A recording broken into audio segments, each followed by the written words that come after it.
Welcome to the Respectful Divorce Podcast. If you're considering a divorce, it's important to know that you have options for how you divorce.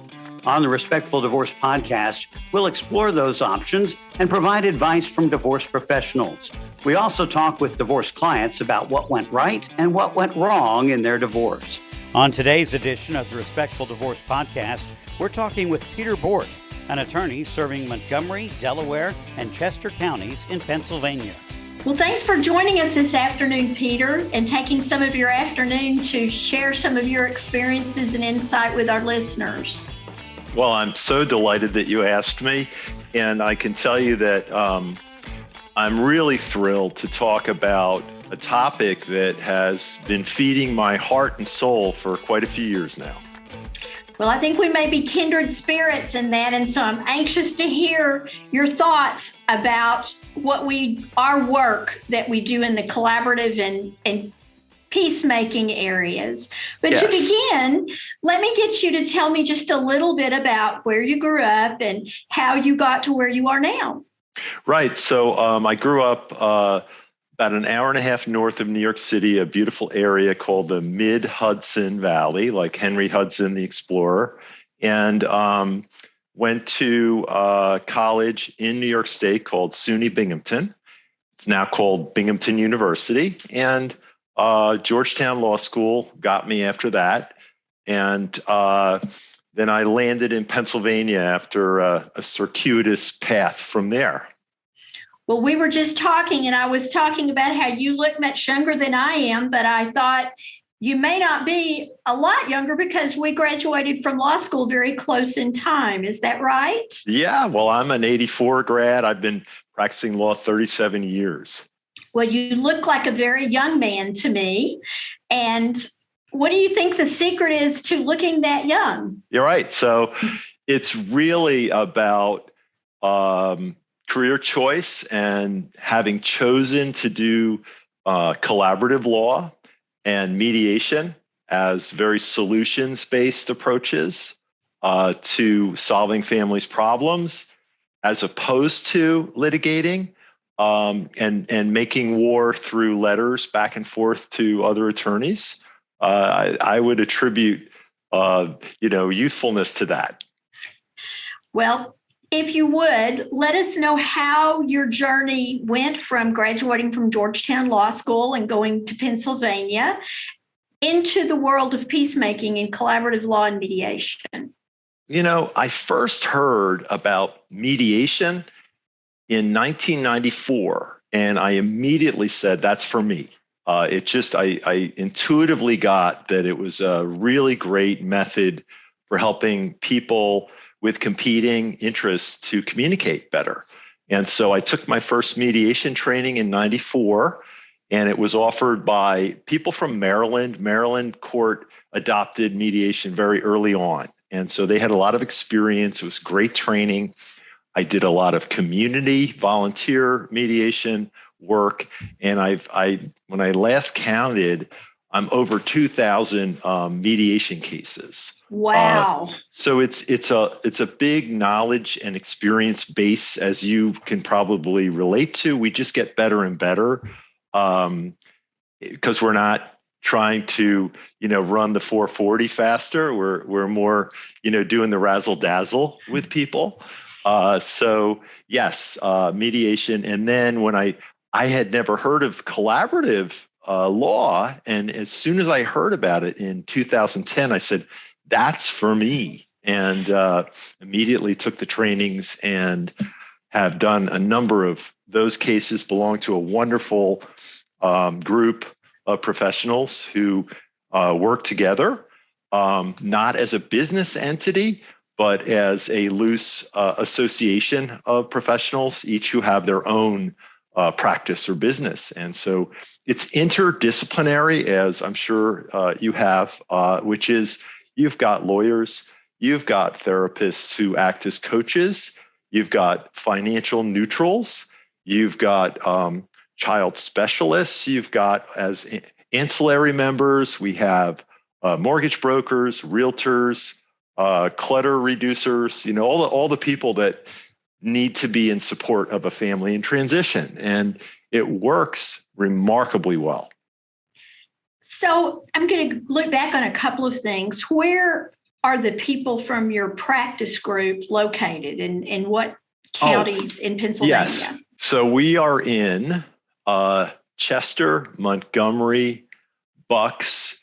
We've got somebody right on the threshold into Berks County. So it gives us a really nice mix of folks in southeastern Pennsylvania. Well, our jurisdiction here in North Texas is a little bit like that. My county, which is Denton, is just north of Dallas and Fort Worth, or Dallas and Tarrant County. And we have another county just east of us, which gives us a real blend of almost a marbleization of rural and metropolitan populations, which is an interesting mix to work with. Yeah, it's great to have diversity of all kinds with these groups. So if you could explain to our listeners what, in your opinion, a divorce that's a respectful divorce looks like. Yeah, so first of all, it's not for everybody. Okay, so we do some level of assessment, and also we invite them to self-assess.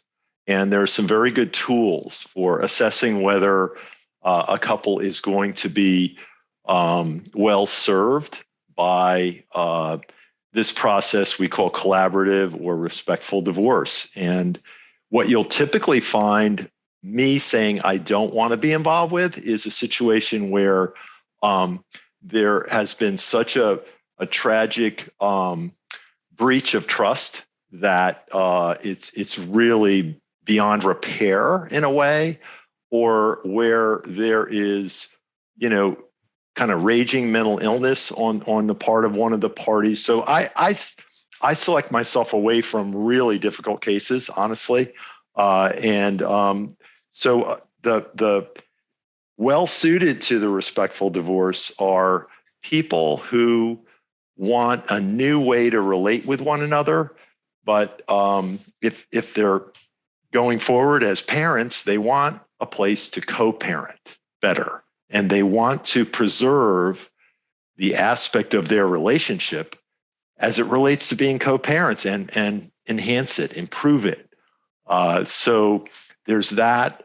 There's also the level of being able to see that the other person needs to have a future too. It's not just all about me on the other side of the divorce. I want my spouse to land, my ex-spouse to land as well as possible. And part of that is when we do a collaborative case, we can operate a little bit outside the boundaries of what a court would permit as a settlement. We can be more creative. We can have more win-win opportunities come out of the collaborative process.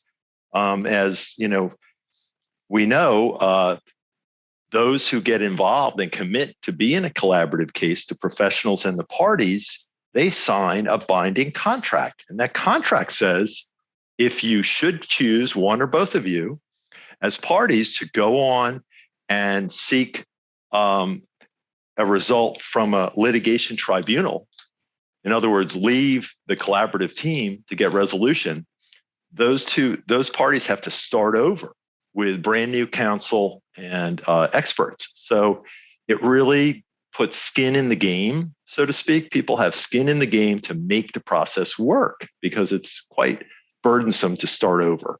And I'm happy to say I've only had that happen once in all of my cases. And again, I think that is partly attributed to the good assessment of what's going to be the right family for this model. And what do you think the after divorce looks like that is different in a collaborative divorce or a mediation from a case that has been litigated in courts? I think often the result of litigation is you have two very unhappy people, and they're trying to point the finger at somebody, their lawyer, the other lawyer, the judge or master. They're just unhappy. And when I look at what comes out of mediation, what comes out of collaborative divorce, are people who have more of an empowerment. So rather than feeling like the victim, they feel like the victor. We got through a difficult transition. We did it respectfully. We did it gracefully. We put our kids first, and look what we have to show for it. So I think that the litigated cases have less of that. If we could just for a minute, just so that the listeners can have an understanding of the differences, would you compare what a litigated case handled in court and a mediation and a collaborative case, how those in the trenches process-wise look different from each other? Yes. So let's start with the one that has the most conflict and cost and superstructure, which is the litigated case. And so with the litigated case, there are a lot of formalities required by the court to be followed. There can be a lot of duplication of efforts. So I'm going to talk in a minute about the process for managing the financial aspect of the documentation in a collaborative or mediation case versus litigation. But suffice it to say, that process is much more laborious in a litigated case. And there can be a lot of people going down rabbit holes of unnecessary pleadings, unnecessary hearings. So just imagine if you have a family where one or both people are very, already very busy people, whether it's professionally or with kids, and all of a sudden they have to start taking these big chunks out of their schedule for court appearances, or cancel at the last minute court appearances, or and for dates they have no control over, right? They don't schedule their dates. The court schedules their dates. So it's a process that is stilted.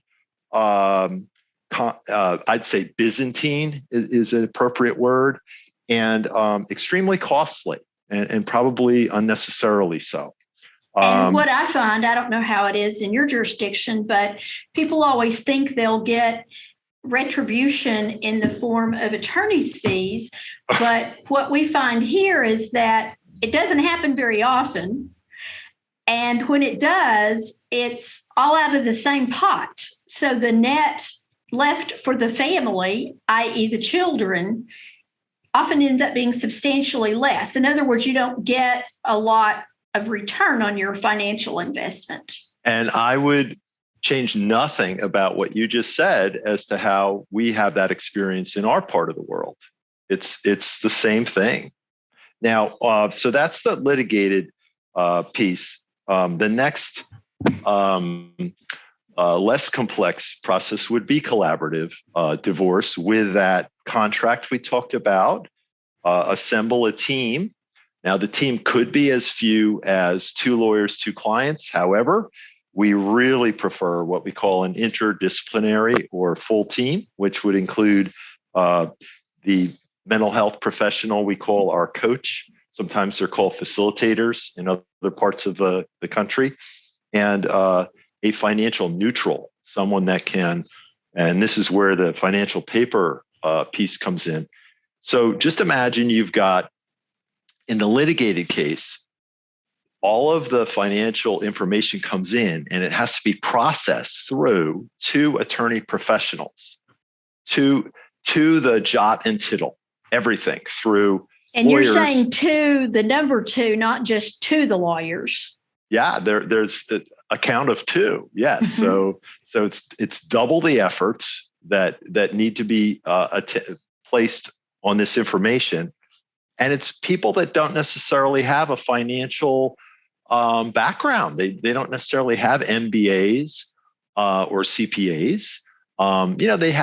They have some street knowledge of those things, but they're not experts. And they and their rates are usually higher than the financial experts that we use. So here you go, duplication of efforts, higher rates. And when we do the collaborative, we've got one person, the financial neutral, doing all that work. And then the attorneys, as advocates for their clients in the collaborative process, sure, they're going to have a look at what the summary is that the financial neutral has put together, if necessary, the more detailed piece on something, but it's going to save the parties a lot of money, and it does. So that's one thing. And then in a collaborative process, it's not a relaxing thing for most people to go into a courthouse, and it's certainly not relaxing for them to take a witness stand. And so that doesn't happen in collaborative. In collaborative, it's all happening in nice conference rooms or maybe over a Zoom, depending on how people want to do it. And it's on their schedule. There's not going to be a meeting unless the time works for them.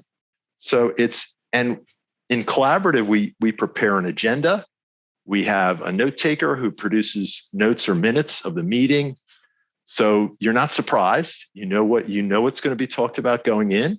You have the mental health professional with their wisdom about managing the emotional aspect of communication. You have them involved. And so it's a very sleek, beautiful process. Now, less involved than collaborative is mediation. Mediation is the two parties and a professional who serves as a neutral. You could call them Switzerland. So in mediation, you've got two parties in Switzerland, and usually they have a legal background and a street level working knowledge of finances and things of that nature. When I serve as mediator, I will often invite the parties to hire a financial neutral because, again, their rate is lower and they're better at managing the financial piece than I am as a lawyer. So that's, again, there's no court appearances. It's only according to the party schedules.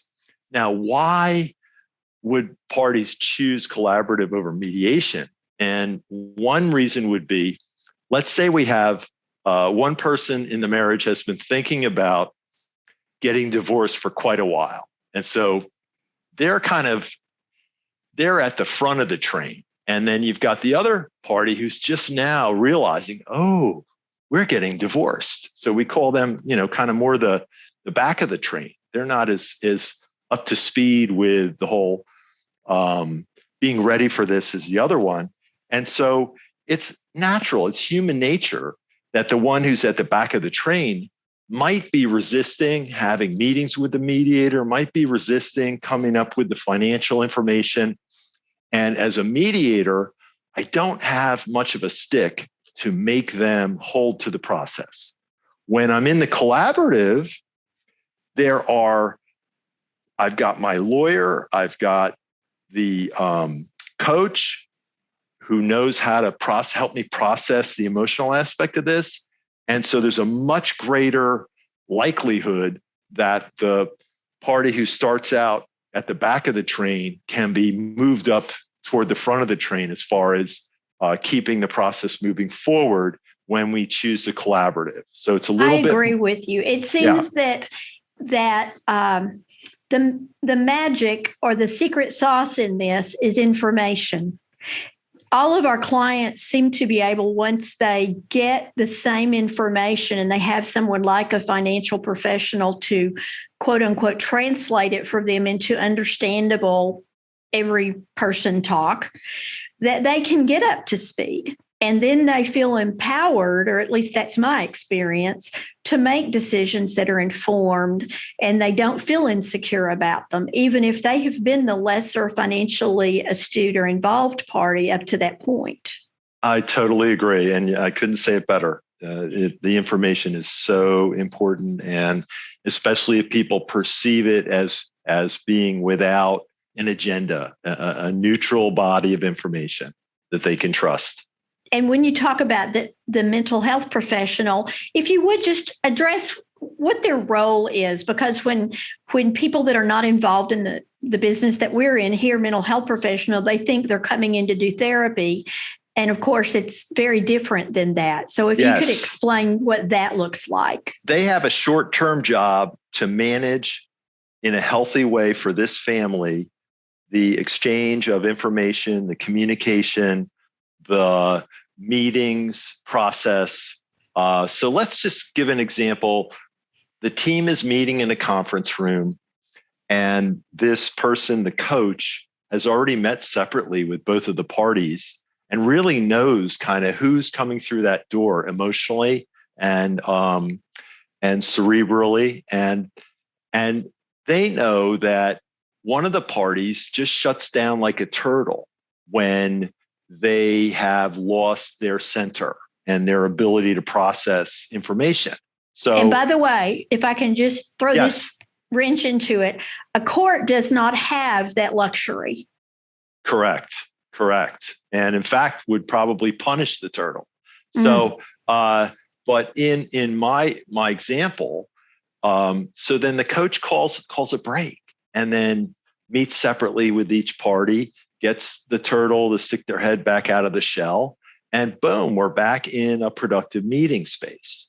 Also, they are kind of the conductor of the meeting. Again, it's a neutral who's conducting the meeting, which if one side sees the other side's lawyer kind of running the show, then they could feel less empowered. But now we've got a neutral person running the meeting, a neutral person setting the agenda, and often the neutral person being the minute taker or the note taker. So it's really an amazingly well-designed process, and it's not about therapy. It's just about a short-term job to manage this chunk of communication in a family. I remember when we had our very first neutral mental health professional coming to our area, one of the lawyers that brought her here said it's like pixie dust. When they're in the room, everything just works out better because the parties feel more comfortable and they don't feel like it's their lawyer against the other lawyer, that there's somebody to manage the meeting and it's not a wrestling match. And I thought that was pretty powerful. So to that, just to go a step further, how about what clients' response is or concern about they don't have an advocate in the room because of all these neutrals? Well, I would tell you, as it relates to collaborative divorce, they have an advocate in the room because they're sitting next to their lawyer. Their lawyer's their advocate.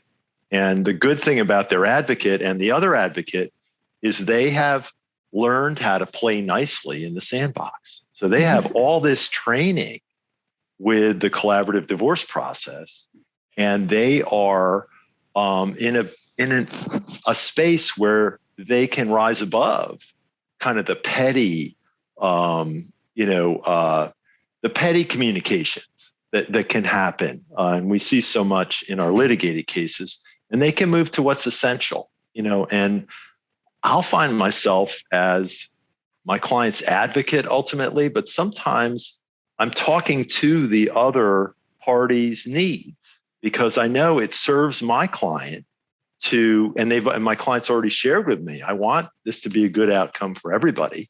And so I'm often bringing up things that are really in support of the other person who's not my assigned client. So and so to expand on that, if you would, just a little bit, you, I think, are describing the difference between interest-based, where it's not a zero-sum game where somebody wins and somebody loses, versus position-based. Could you explain that role, the role of those two types of position versus interest-based negotiation? I sure would. And one of the great things about the collaborative process is to start off my interaction with my client. We focus on what are their goals and interests, and we really develop what it is, where they want to be 5 years from now, how they want things to be for their kids, how they'd like to be financially, and we develop goals and interests, each attorney with their own client. Now, the cool thing is we then compare notes, and if this case was assessed properly for collaborative, there's going to be quite a bit of overlapping goals and interests that they share. And so when we reach a point in the mediation, in the meeting, where we feel kind of stuck, we usually will reflect back, what are the common goals and interests? And let's see where one of those we can just kind of pull out right now and say, well, you both agree, that when the kids are with the other parent, the pet should come with, right? So do we really need to get stuck over this aspect? Because you already said you both want that, as an example. So that's in terms of interest-based. We're always looking at what are the interests of the parties, and a position-based is it's a great way to kind of hammer things out that need to be hammered. So, if you've got a murder trial and the prosecution has done some things they shouldn't have done and breached some barriers they shouldn't have breached, you need to just blast your guns, and you need to be like one of those talking heads on one of the news shows, and you just need to state a position really well and convincingly. So it's one position against another. It's not a terrible way to get to the truth, but it does tend to chew people up. And to get to a transition family that goes from being married to not married anymore, you don't need that crucible. In other words, that's like sending the family to a boxing match when what they need is more of a coffee chat by the fire. I love that. And one of the things you have on your website is the mindful divorce and the non-court lawyer. I think that's what you're describing, and you've described it just beautifully. Is there anything that I'm leaving out when I reference those terms back to what you have been discussing? I think we really have it. And the mindfulness, you can think of it as an approach to living a life that is willing to kind of sit with some pain rather than try to numb it. Okay. So if I'm trying to avoid or numb the pain of my divorce, I'm just going to say, you just talk to my lawyer, and I don't want to think about it till the next court hearing, and that kind of thing. That's not being in the moment. That's not being mindful. And the mindful person will say, okay, you know what? I really am getting divorced. I really do need to talk to people about, what's important to me. I really do need to listen to what's important to my soon-to-be ex. It's painful, but I'm willing. I'll do it. And the other part of being mindful is realizing that I'm not the Lone Ranger and that there's support for me. There are people that have great training and knowledge and wisdom and experience to go through this with me. And if I'm just willing to be a little bit resourceful and allow myself to be supported a little bit. And so that's why a lot of times, the do-it-yourself type, they're great at fixing things around the house and getting all the things done in their yard, and they don't need a financial advisor, and, they're going to do their will over the internet, instead of having a lawyer draft it. The do-it-yourself divorces can work. I'm not going to, say that they can't. Sometimes it's really a train wreck. And sometimes we come in as, when I used to litigate, and we come in and we're trying to salvage what started out, pretty interest-based and pretty okay. And then there were no professionals involved, and the do-it-yourself turned into an absolute nightmare for everybody. Sometimes I think about it as, and I know kids, this is different, but adults, when they have a bad tooth, they could pull their own tooth, but should they? Because of what could go wrong. Yeah. And it's just common for things to go wrong when you are in a process that is something that you're not trained to be a part of, except as a client, not as a professional part of it. Yes. I am fascinated by your practice, Peter. Our practices are somewhat similar, and you have such a passion for this, and I so appreciate that. Could you so that we can, I wish that we could talk for hours about this, because I know our listeners would appreciate and get wisdom from everything that you could say over a much longer period of time than we have. But what would you say happy clients or satisfied clients look like to you when you have done a case in one of these other processes? In the respectful divorce? Yes.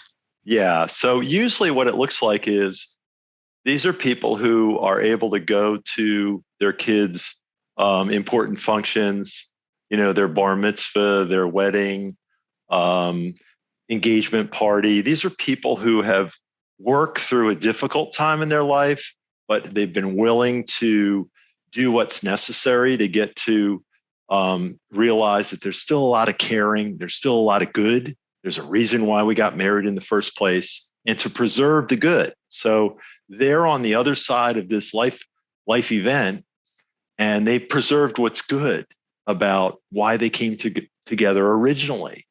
And who would you say are the beneficiaries of that? Well, certainly their kids. And it wouldn't be just their kids, but maybe their grandchildren too, and extended family. Absolutely. I mean, I believe that a really rotten divorce could have effects carrying through generations. And yes, there's probably historical examples of it. I think that's right. Thank you so much for sharing part of your day with me and with all our listeners. It has been such a valuable time, and I appreciate all that you do in the collaborative movement, in your mediation and other peacemaking work. And thank you so much for sharing your wisdom with us. Well, it's really been my pleasure, and I think you hold a beautiful forum here and are doing a great job to get the message out to a deserving public, a public that really deserves a better way, a more respectful way to divorce. That's beautifully said. Thank you so much, Peter, and I look forward to future conversations with you. Indeed. Same here. Tune in next time for another edition of the Respectful Divorce Podcast. And remember that collaborative divorce is a better way to untie the knot.